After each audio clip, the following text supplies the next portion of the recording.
Hotel से ठीक दोपहर 12 बजे ही क्यों करना पड़ता है चेकआउट। जब भी आप कहीं बाहर घूमने का प्लान करते हैं तो पहले ही होटल का चेक इन चेकआउट टाइम के अनुसार ही कोई योजना बनाते हैं। लेकिन क्या आपने कभी सुना है कि होटल में 12 बजे ही रूम क्यों खाली करना पड़ता है? इसका पहला कारण तो ये है कि जब कोई मेहमान चेकआउट करता है तो होटल स्टाफ को कमरा साफ करने और अगले मेहमान के लिए उस कमरे को तैयार करने के लिए वक्त चाहिए होता है। अगर सभी गेस्ट अपने अपने हिसाब से चेकआउट करेंगे तो टाइम मैनेज नहीं हो पाएगा, जिससे सफाई और अन्य काम करने में दिक्कत आएगी। छुट्टियों में जब लोग घूमने के लिए जाते हैं तो वो जल्दी उठना पसंद नहीं करते हैं। ऐसे में चेकआउट टाइम 12 बजे रखा गया ताकि आराम से उठकर ब्रेकफास्ट के बाद निकल सके। 12 बजे इसलिए भी चेकआउट किया जाता है कि ताकि मैनेजमेंट को बुकिंग में सहूलियत मिल सके। स्टाफ को पता रहता है कि कितने कमरे खाली हुए हैं और कितने होने बाकी हैं। ऐसे में व्यवस्था ठीक रहती है। हॉलीवुड की 8 सुपर फ्लॉप मूवीज। हॉलीवुड ने फिल्मों की एक्सेप्टेशन को हमेशा हाई पर रखा है और एक से एक बेहतरीन फिल्में भी दी हैं। लेकिन कई हॉलीवुड फिल्में बुरी तरह फ्लॉप साबित हुई और लागत तक नहीं निकाल सकी। John Carter 2012, director Andrew Stanton, नुकसान 2230 करोड़ रुपए। Cut throat island 1995, director Renny Harlin, नुकसान 881 करोड़ रुपए। द लोन रेंजर साल 2013, डायरेक्टर गोर वर्बिस्की, नुकसान 700 करोड़ रुपए। The adventures of Pluto Nash साल 2002, डायरेक्टर रॉन अंडरवुड, नुकसान 600 करोड़ रुपए। द 13th वॉरियर साल 1999, डायरेक्टर जॉन मैकेरियन, माइकल क्रिस्टन, नुकसान 500 करोड़ रुपए। स्टार साल 1987, डायरेक्टर एलन में, नुकसान 400 करोड़ रुपए। हेवेंस गेट साल 1980, डायरेक्टर माइकल सिमिनो, नुकसान 300 करोड़ रुपए। द अलामो साल 2004, डायरेक्टर जॉन ली हैनकॉक, नुकसान 250 करोड़ रुपए। पब्लिक टॉयलेट में दरवाजे के नीचे खुली जगह क्यों छोड़ी जाती है? एक दो नहीं, कई है वजह। आपने अक्सर नोटिस किया होगा कि पब्लिक टॉयलेट के दरवाजों के नीचे खाली जगह छोड़ी जाती है। क्या आप इसके पीछे का कारण जानते हैं? इसके पीछे की वजह एक या दो नहीं बल्कि कई है। इस गैप की वजह से सफाई कर्मी आसानी से मॉप कर सकते हैं और कम गति से ज्यादा सफाई की जा सकती है। इसके अलावा दरवाजों के नीचे खुलापन होने से वेंटिलेशन बना रहता है, जिससे टॉयलेट में बदबू कम होती है। साथ ही दरवाजे के नीचे से खुला हिस्सा होने से आपातकालीन स्थिति में अंदर क्या हो रहा है इसका कुछ अंदाजा लगाया जा सकता है। अगर शौचालय में कोई धूम्रपान कर रहा है तो उसका भी पता लगाया जा सकता है। अगर कोई बाहर से ताला लगा दे या कोई दुर्घटना हो जाए तो दरवाजे को हटाना और व्यक्ति को बाहर निकालना आसान होता है। धनवान बना देंगे नीम करोली बाबा के ये 3 अचूक मंत्र, जीवन भर होगी तरक्की। नीम करोली बाबा को कलयुग का हनुमान भी कहा गया है। नीम करोली बाबा के चमत्कारों को दुनिया ने देखा है। हनुमान भक्त नीम करोली बाबा ने 3 ऐसे मंत्र बताए हैं जिन्हें अपनाकर आदमी जीवन भर तरक्की करता है। नीम करोली बाबा कहते हैं कि अगर कोई आदमी बिना किसी वजह से पैसा खर्च करता है वह अमीर नहीं हो पाता है। नीम करोली बाबा के अनुसार इंसान को धन कभी भी किसी तरह के दिखावे में खर्च नहीं करना चाहिए, इससे बड़ा नुकसान होता है। जो आदमी अपने खर्चों पर लगाम नहीं लगा पाता है वह हमेशा पैसों से जुड़ी परेशानियों से जूझता रहता है। नीम करोली बाबा ने कहा है कि सिर्फ वह आदमी धनवान बन सकता है जो धन की उपयोगिता को अच्छी तरह समझता हो। नीम करोली बाबा के अनुसार दौलतमंद होने का मतलब सिर्फ धन जमा कर लेना नहीं बल्कि उसे सही जगह खर्च करना होता है। नीम करोली बाबा ने कहा है कि जरूरतमंदों की सहायता के लिए पैसे का इस्तेमाल हमेशा करना चाहिए। ऐसा करने से धन दौलत बढ़ती है। व्यक्ति को समय समय पर धार्मिक कार्यों में पैसा खर्च करना चाहिए। जितना आप इन चीजों में खर्च करेंगे उतना ही दुगना होकर वापस आएगा। अगर कमजोर पड़ गई है आंखों की रोशनी तो खाना शुरू करें ये फूड, जल्द दिखेगा असर। गलत खानपान और खराब लाइफस्टाइल के चलते आजकल बड़ी संख्या में लोगों को आंख संबंधी दिक्कतें हो रही हैं। इससे समय से पहले ही कई लोगों की आंखें खराब होने के चलते उनकी नजर कमजोर हो रही है। ऐसे में आज हम आपको ऐसे फूड्स के बारे में बताने जा रहे हैं जिसे अपनी डाइट में शामिल कर अपनी नजर तेज कर सकते हैं। आंवले में विटामिन सी और एंटीऑक्सीडेंट गुण पाए जाते हैं जो आंखों को स्वस्थ रखने का और आंखों की नजर तेज करने का काम करता है। बादाम विटामिन ए का सोर्स होता है। इससे रेटिना हेल्दी बनता है और रतौंधी जैसी समस्या को रोकने में मदद करता है। काली मिर्च में विटामिन ए, विटामिन सी और विटामिन ई जैसे एंटीऑक्सीडेंट गुण पाए जाते हैं जो आंखों की रोशनी बढ़ाने में मदद करते हैं। सौंफ में भी विटामिन ए पाया जाता है जो आंखों के रेटिना को हेल्दी बनाता है और नजर को तेज करता है। धागे वाली मिश्री में प्रचुर मात्रा में विटामिन ए पाया जाता है। जिस पजेरो से पुष्पा 2 में अल्लू अर्जुन ने मचाया भौकाल, कितनी है उसकी कीमत? पुष्पा 2 फिल्म जहां ताबड़तोड़ कमाई कर रही है, वहीं इस फिल्म में अल्लू अर्जुन एकदम भौकाल मचाए हुए हैं। इस फिल्म में अल्लू अर्जुन का भौकाल उनकी कार मित्सुबिशी पजेरो स्पोर्ट्स की वजह से अलग ही जलवा बिखेरता है। पजेरो कार को लोग उसकी दमदार ऑन रोड प्रेजेंस के लिए याद रखते हैं। इसमें जबरदस्त हाई सीट ड्राइविंग एक्सपीरियंस मिलता है। पजेरो स्पोर्ट्स में 2.4 लीटर का 4 सिलेंडर इंजन आता है। ये 178 bhp का मैक्स पावर और 430 न्यूटन मीटर टॉर्क जनरेट करता है। लॉन्ग ड्राइव के लिए इस कार को काफी पसंद किया जाता था। इसकी वजह इसमें 70 लीटर का बड़ा टैंक फ्यूल होना है। वहीं ये काफी स्पेशियस कार है। पजेरो 7 सीटर और 5 सीटर ऑप्शन में आती थी, ये 4.6 मीटर लंबी, 1.8 मीटर चौड़ी और इतनी ही ऊंची एसयूवी है जो इसे एक कंफर्टेबल राइड बनाती है। भारत में ये कार हिंदुस्तान मोटर्स बनाकर बेचती थी, जो एक समय में एम्बेसडर कार के दम पर भारतीय सड़कों पर राज करती थी। पजेरो अब भारत में नहीं मिलती है। आखिरी बार जब ये कार भारत में सेल हुई थी तब इसकी ऑन रोड कीमत करीब 34 लाख रुपए थी। कितनी पेंशन मिलती है युवराज सिंह को?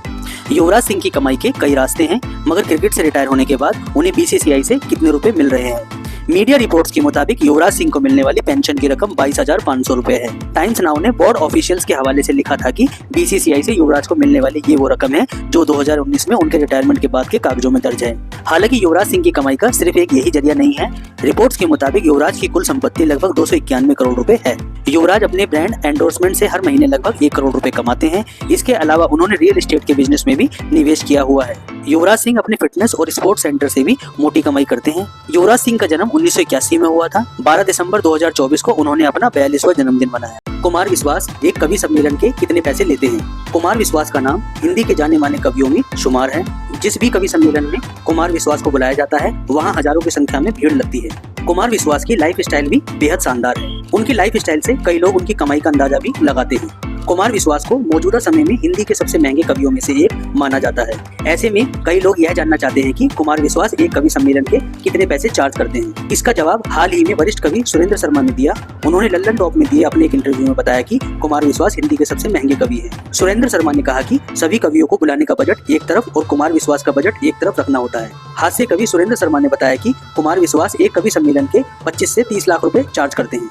अदरक वाली चाय पीने के नुकसान जानते हैं आप? अदरक वाली चाय भारतीय घरों में एक लोकप्रिय पेय है जिसे स्वास्थ्य के लिए भी फायदेमंद माना जाता है। अदरक में एंटी इन्फ्लेमेटरी गुण होते हैं जो सर्दी और खांसी में राहत दिला सकते हैं, लेकिन क्या आप जानते हैं कि ये नुकसान भी पहुंचा सकती है? अत्यधिक अदरक वाली चाय पीने से पेट में जलन, दिल की धड़कन में अनियमितता हो सकती है। गर्भवती महिलाओं को अदरक वाली चाय सीमित मात्रा में पीनी चाहिए। अदरक की तासीर गर्म होती है, यह भ्रूण पर असर कर सकती है। अदरक वाली चाय रक्तचाप को प्रभावित कर सकती है। हाई ब्लड प्रेशर वाले इसका सेवन सावधानी से करें। अदरक की चाय रक्तस्राव को बढ़ा सकती है, खासकर जिन्हें ब्लीडिंग डिसऑर्डर हो, जैसे कि नाक से खून आना आदि। अदरक वाली चाय के अधिक सेवन से मुंह में छाले और पेट दर्द जैसी समस्याएं भी हो सकती हैं, खासकर खाली पेट पीने पर। संतुलित मात्रा में अदरक वाली चाय का सेवन करें और स्वास्थ्य लाभ उठाएं। रोजाना सीढ़ियां चढ़ने के फायदे। पैदल चलने से शरीर के मसल्स एक्टिव होते हैं और कैलोरी बर्न होती है, जिससे वजन कम होता है। रोज सीढ़ियां चढ़ने से जांघों, पैर, पेट और हिप्स की मांसपेशियां मजबूत होती हैं। सीढ़ियां चढ़ने से ब्लड सर्कुलेशन बेहतर होता है और गुड कोलेस्ट्रॉल की मात्रा बढ़ती है। इससे दिल स्वस्थ रहता है। ब्लड शुगर लेवल कंट्रोल होता है और इंसुलिन सेंसिटिविटी भी बढ़ती है, जिससे डायबिटीज से बच सकते हैं। रोजाना सीढ़ियां चढ़ने से हैप्पी हार्मोन रिलीज होते हैं जो मेंटल हेल्थ के लिए फायदेमंद है। सीढ़ी के नीचे टॉयलेट या बाथरूम क्यों नहीं बनाना चाहिए? सीढ़ी के नीचे टॉयलेट या बाथरूम ना बनाने की सलाह वास्तुशास्त्र में दी जाती है। इसके पीछे कुछ प्रमुख कारण भी है जिसके बारे में वास्तुशास्त्र में बताया गया है। वास्तुशास्त्र के अनुसार सीढ़ियां ऊर्जा के प्रवाह का प्रतिनिधित्व करती हैं और टॉयलेट को अशुद्ध माना जाता है। सीढ़ियों के नीचे टॉयलेट होने से नकारात्मक ऊर्जा का प्रवाह ऊपर की ओर बढ़ता है, जिससे घर में नकारात्मकता और तनाव बढ़ सकता है। सीढ़ी का स्थान घर की ऊर्जा के प्रवाह को प्रभावित करता है। जब सीढ़ी के नीचे बाथरूम या टॉयलेट होता है तो यह नकारात्मक ऊर्जा को आकर्षित कर सकता है, जिससे घर के वातावरण में असंतुलन उत्पन्न हो सकता है। वास्तुशास्त्र के अनुसार सीढ़ियों के नीचे का स्थान धन और समृद्धि से जुड़ा होता है। यहाँ टॉयलेट होने से धन हानि और आर्थिक समस्याएं हो सकती हैं। सीढ़ियां तरक्की और सफलता का प्रतीक है। सीढ़ियों के नीचे टॉयलेट होने से व्यक्ति की प्रगति में बाधा आ सकती है और उसे सफलता मिलने में मुश्किल हो सकती है। वास्तुशास्त्र के अनुसार सीढ़ियों के नीचे टॉयलेट होने से घर के सदस्यों का स्वास्थ्य प्रभावित हो सकता है और उन्हें अक्सर बीमार रहना पड़ सकता है। सीढ़ी के नीचे बाथरूम बनाने से घर में सुख शांति और समृद्धि में कमी हो सकती है। इसलिए वास्तुशास्त्र में यह सलाह दी जाती है कि सीढ़ी के नीचे बाथरूम या टॉयलेट ना बनाया जाए, ताकि घर में शांति, समृद्धि और सकारात्मक ऊर्जा का प्रवाह बना रहे। जब बॉलीवुड स्टार्स बने शक्तिमान, सलमान और शाहरुख खान लगे महान। Bollywood actor Salman Khan super hero Shaktimaan के रोल के लिए एकदम परफेक्ट हैं। मीडिया रिपोर्ट्स की माने तो शक्तिमान के रोल में रणवीर सिंह नजर आ सकते हैं। इस फोटो को देखकर ऐसा लग रहा है कि शाहरुख खान शक्तिमान के रोल में जबरदस्त लगेंगे। इस लिस्ट में रणवीर कपूर का नाम भी शामिल है। कार्तिक आर्यन भी बड़े पर्दे पर सुपर हीरो बन सकते हैं। शक्तिमान के रोल में विक्की कौशल धमाल मचा देंगे। नया मकान बनाते समय दरवाजे की चौखट पर क्या बांधा जाता है? नया मकान बनाते समय चौखट पर कुछ चीजें बांधने या लगाने की परंपराएं और मान्यताएं हैं जो मुख्य रूप से वास्तुशास्त्र और मान्यताओं से जुड़ी है। इनका उद्देश्य घर में सकारात्मक ऊर्जा लाना, सुख समृद्धि और शांति बनाए रखना होता है। नारियल को शुभ और पवित्र माना जाता है। इसे दरवाजे की चौखट पर बांधने से नकारात्मक शक्तियों का नाश होता है और घर में समृद्धि आती है। वास्तुशास्त्र के अनुसार दरवाजे की चौखट पर चांदी का तार बांधने से घर में धन का आगमन होता है और नकारात्मक ऊर्जा दूर रहती है। ज्योतिष शास्त्र के अनुसार दरवाजे की चौखट पर स्वास्तिक या ओम का निशान भी शुभ माना जाता है। यह घर में मंगल और सुख समृद्धि लाने वाला होता है। कुछ लोग दरवाजे की चौखट पर तोड़ी हुई लौंग बांधते हैं। यह मान्यता है कि इससे नजर दोष से बचाव होता है। आम के पत्तों को बंधनवार बनाकर दरवाजे की चौखट पर लगाई जाती है। यह वातावरण को पवित्र और सकारात्मक ऊर्जा से भरने में सहायक होती है। वास्तु शास्त्र के अनुसार दरवाजे की चौखट घर में प्रवेश द्वार होती है और यह घर में आने वाली ऊर्जा को प्रभावित करती है। इसलिए चौखट पर कुछ विशेष चीजें बांधकर घर में सकारात्मक ऊर्जा को प्रोत्साहित किया जाता है। स्मार्टफोन पर कवर क्यों नहीं लगाते अरबपति, चौंका देगा कारण। टेस्ला और एक्स के मालिक एलन मस्क अपने स्मार्टफोन को बिना कवर के इस्तेमाल करते हैं। सिर्फ एलन मस्क ही नहीं, कई और अरबपति भी फोन में कवर नहीं लगाते। स्मार्टफोन पर कवर नहीं लगाने की लिस्ट में मेटा के सीईओ मार्क जकरबर्ग भी शामिल हैं। लेकिन क्या आप जानते हैं कि ये लोग फोन को बिना कवर के क्यों इस्तेमाल करते हैं? फोन कवर लगाने से फोन ज्यादा हीट होता है, जो इसकी परफॉर्मेंस को खराब करता है, जबकि फोन बिना बैक कवर के ज्यादा फास्ट चलता है क्योंकि यह खुद को कूल कर पाता है। बिना कवर के फोन स्लिम, ट्रिम और खूबसूरत दिखता है। इसका डिजाइन कलर भी दिखाई पड़ता है। फोन कवर इसके एंटीना बैंड ब्लॉक कर सकते हैं, इससे नेटवर्क की दिक्कत होती है। बिना कवर के फोन ज्यादा अच्छा नेटवर्क पकड़ता है। सफर के बाद क्या आपकी बाइक से भी आती है टिक टिक की आवाज? जान लीजिए कारण। कार की तुलना में ज्यादा माइलेज देने के कारण ज्यादातर लोग रोजमर्रा की आवाजाही के लिए बाइक का इस्तेमाल करते हैं। क्या आपने कभी इस बात पर गौर किया है कि बाइक से यात्रा के बाद जब हम उसे खड़ा करते हैं तो टिक टिक की आवाज आती है? गौर करने वाली बात यह है कि टिक टिक की यह आवाज बाइक को बंद करने के बाद भी आती रहती है। दरअसल बाइक के साइलेंसर के अंदर कैटालिटिक कन्वर्टर लगा होता है। बाइक चलाने पर उसका इंजन और साइलेंसर गर्म हो जाता है, जिससे उसके अंदर लगा कैटालिटिक कन्वर्टर भी गर्म हो जाता है। गर्म होने पर यह काफी फैल जाता है। वहीं जब हम बाइक को बंद करते हैं तो वह ठंडा होकर सिकुड़ने लगता है। इसी वजह से बाइक बंद करने के बाद उसमें से टिक टिक की आवाज आती है। सोते समय कितना दूर रखना चाहिए मोबाइल? नुकसान जान नहीं करेंगे गलती। स्मार्टफोन आज के समय में सबसे जरूरी चीज बन गया है। दिन रात हम फोन का इस्तेमाल करते हैं। हम स्मार्टफोन इतना ज्यादा इस्तेमाल करते हैं कि सोते समय भी स्मार्टफोन हमारे आसपास होता है। लेकिन सोते समय फोन का इस्तेमाल तो खतरनाक है ही, इसको पास रखने के कई नुकसान भी हैं। फोन से रेडियो फ्रीक्वेंसी इलेक्ट्रोमैग्नेटिक रेडिएशन निकलती है जो हमारे दिमाग पर असर डाल सकती है। फोन को दूर रखकर सोने से रेडियो फ्रीक्वेंसी इलेक्ट्रोमैग्नेटिक ताकत काफी कम हो जाती है और ये दिमाग पर असर नहीं डाल पाती है। सोते समय स्मार्टफोन और आपके बीच कम से कम 3 फीट की दूरी होनी चाहिए। WHO के मुताबिक सिर के पास फोन रखकर सोने से कई तरह की हेल्थ प्रॉब्लम हो सकती है। अगर संभव हो तो सोने से पहले फोन को अलग कमरे में रखना भी अच्छा होता है, नहीं तो आप दूर टेबल पर भी रख सकते हैं। कितने रुपए की आती है धूम फिल्म वाली स्पोर्ट्स बाइक? धूम फिल्म के बाद युवाओं के बीच स्पोर्ट्स बाइक का खासा क्रेज देखने को मिलता है। क्या आप जानते हैं कि धूम फिल्म में कौन सी स्पोर्ट्स बाइक इस्तेमाल की गई थी और इसकी कीमत क्या है? धूम के बाद सुजुकी हायाबुसा का क्रेज काफी बढ़ गया, जो कि एक प्रीमियम स्पोर्ट्स बाइक है। सुजुकी हायाबुसा बाइक की शुरुआती कीमत 16,41,000 रुपए है। हायाबुसा में आपको 1340 CC inline 4 cylinder liquid cooled engine मिलता है। हायाबुसा का इंजन 187 bhp की पावर और 150 Nm का टॉर्क जनरेट करता है। Suzuki Hayabusa 6 speed manual gearbox के साथ आती है, जिसमें कई फीचर्स मिलते हैं। सुजुकी हायाबुसा में traction control, cornering, ABS, cruise control समेत कई फीचर्स मिलते हैं। हायाबुसा की स्पीड की बात की जाए तो यह करीब 300 किलोमीटर प्रति घंटा है। शाहरुख खान और जूही चावला की 7 सुपरहिट फिल्में, 5वीं का अब भी है जादू। शाहरुख खान और जूही चावला ने 7 फिल्मों में काम किया है। शाहरुख खान और जूही चावला सबसे पहले 1992 में आई राजू बन गया जेंटलमैन में नजर आए।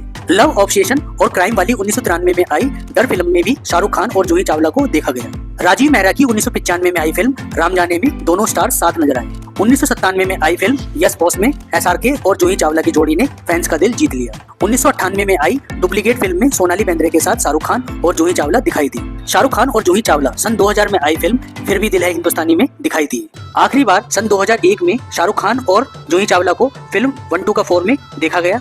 हालांकि इस फिल्म को ज्यादा सफलता हाथ नहीं लगी। बिग बॉस में आईने के पीछे छुपा है राज, कैसे घर वालों से बात करते हैं सलमान, हुआ खुलासा। टीवी के पॉपुलर शो बिग बॉस का 18वां सीजन चल रहा है। इस शो में घर वालों की नोकझोंक और खेल को दर्शक काफी पसंद कर रहे हैं। हम सभी सालों से बिग बॉस देख रहे हैं, लेकिन क्या आपको पता है कि शो की शूटिंग कैसे होती है और होस्ट सलमान खान घर वालों से कैसे बात करते हैं? नहीं तो चलिए हम आपको बताते हैं। सास बहू और बेटियों ने बिग बॉस के मेकर से बात की। यहाँ हमें पता चला कि आखिर घर में लगे आईनों के पीछे क्या राज छुपा हुआ है। असल में इन सभी के पीछे कैमरे लगे होते हैं। जी हाँ, घर में लगे अलग अलग आईने के पीछे शो की टीम के मेंबर होते हैं। वहाँ शूटिंग चल रही होती है। यहाँ लाइट का इस्तेमाल बहुत कम होता है ताकि घर वालों को टीम के आईने के पीछे होने का पता न चले। शो का स्टेज काफी बड़ा बनाया गया है। यहाँ बड़ा सा टीवी लगा है जिसके जरिए सलमान खान घर वालों से बात करते हैं। तो वहीं घर के दरवाजे पर एक ताला टंगा है जिसको खोलकर मेहमानों की एंट्री दी जाती है। 2024 में देश ने खोए अपने नायाब रत्न, जिन्हें भुलाया नहीं जा सकता। भारत के महान तबला वादक जाकिर हुसैन ने भारतीय शास्त्रीय संगीत को वैश्विक स्तर पर नई पहचान दिलाई। उनकी प्रस्तुति हमेशा याद की जाएगी। मशहूर शायर मुनव्वर राणा ने अपनी गजलों और शायरी के माध्यम से हर दिल को छुआ। बिहार की स्वर कोकिला शारदा सिन्हा ने अपने मधुर गीतों से देश के लोक संगीत को ऊंचाई पर पहुंचाया। उनके गाए छठ गीत हर घर में गूंजते रहेंगे। फैशन की दुनिया के सितारे और मशहूर डिजाइनर रोहित बल ने भारतीय फैशन इंडस्ट्री को ग्लोबल मंच पर पहचान दिलाई। उनके अनोखे डिजाइन हमेशा याद किए जाएंगे। मार्क्सवादी नेता सीताराम येचुरी ने समाजवाद और समानता के लिए आजीवन संघर्ष किया। वे हमेशा प्रेरणा के स्रोत रहेंगे। रतन टाटा का जाना भारत की उद्योग जगत के लिए एक युग का अंत है। उनके विजन और नेतृत्व भारत को प्रगति के रास्ते पर ले गया। मशहूर गायक पंकज उधास ने अपनी गायकी से गजल को नई ऊंचाई पर पहुंचाया। उनकी आवाज लोगों के दिलों में हमेशा गूंजती रहेगी। रेडियो के मशहूर एंकर अमीन शयानी ने अपनी अनोखी शैली से रेडियो जगत को नया आयाम दिया। उनका नाम रेडियो इतिहास में सुनहरे अक्षरों में दर्ज रहेगा। कौन सी ट्रेन में दरवाजे खिड़की नहीं होते? भारतीय ट्रेनें काफी परिवर्तनों के बाद अब एक नए स्वरूप में तैयार हैं। आज हम आपको उस ट्रेन का नाम बताते हैं जिसमें दरवाजे और खिड़की हैं ही नहीं। इस ट्रेन का नाम एनएमजी ट्रेन यानी न्यू मॉडिफाइड गुड्स ट्रेन है। कार ट्रैक्टर जैसे भारी माल की ढुलाई के लिए ये खास ट्रेन काम में आती है। पैसेंजर्स ट्रेनों को मालगाड़ी का स्वरूप देकर इन ट्रेनों का निर्माण किया जाता है। जब किसी कोच के 20 साल पूरे हो जाते हैं तो वो एनएमजी ट्रेन बनाई जाती है। ऐसा होने के बाद एनएमजी ट्रेन केवल 10 साल तक उपयोग में लाई जाती है। इसके अंदर से सीटों को हटा दिया जाता है और फिर एक दरवाजा चढ़ने और उतरने के लिए होता है। न्यू मॉडिफाइड गुड्स ट्रेन की रफ्तार आमतौर पर 75 से 110 किलोमीटर प्रति घंटा होती है।